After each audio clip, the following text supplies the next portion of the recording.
Bonjour à toutes et à tous, ma team Kiefer, j'espère que vous allez bien. C'est avec grand plaisir qu'on se retrouve pour cette nouvelle vidéo, pour la présentation complète de la 6ème étape du Tour d'Espagne 2023, qui reliera la ville de Val d'Uxó au col de Pico del Buitre, l'observatoire de l'astrophysique de Javalambre.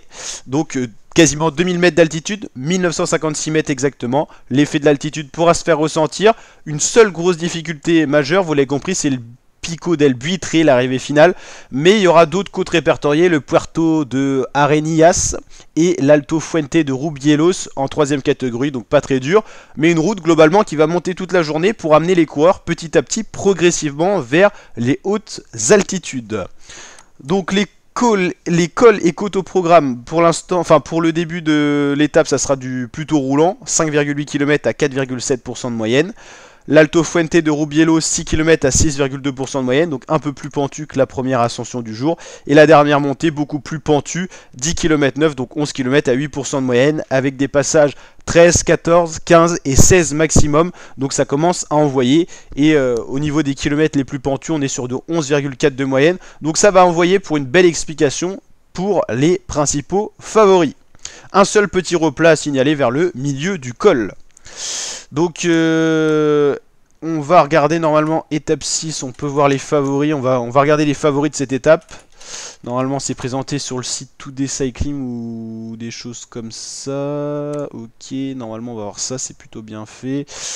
Ok, c'est sur le Tour de France là.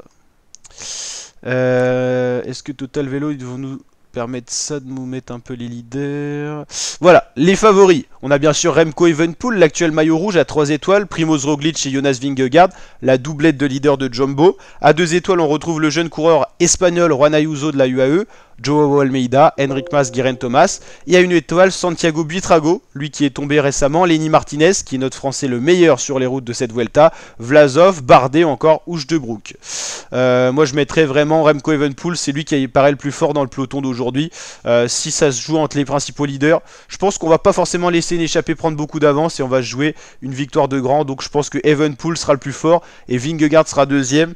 Et peut-être que Roglic aura une grosse défaillance, je le sens pas si fort que ça Roglic. Donc à voir si demain il va pas totalement craquer et déjà perdre la Vuelta sur une montée sèche. Juan Ayuso, je pense qu'il aura les bonnes jambes. Guerin Thomas est plutôt régulier mais il peut perdre un peu de temps. Et Lenny Martinez peut surprendre dans le bon sens parce que lui, il a l'air d'avoir les jambes, le français de la FDJ qui se teste pour un premier grand test grandeur nature de 3 semaines. En tout cas la team, si cette vidéo vous a plu, n'hésitez pas à la liker, à vous abonner, à activer la cloche. C'est intégral Tour d'Espagne sur la chaîne YouTube. Donc n'hésitez pas à nous rejoindre les kiffeurs. Ciao ciao.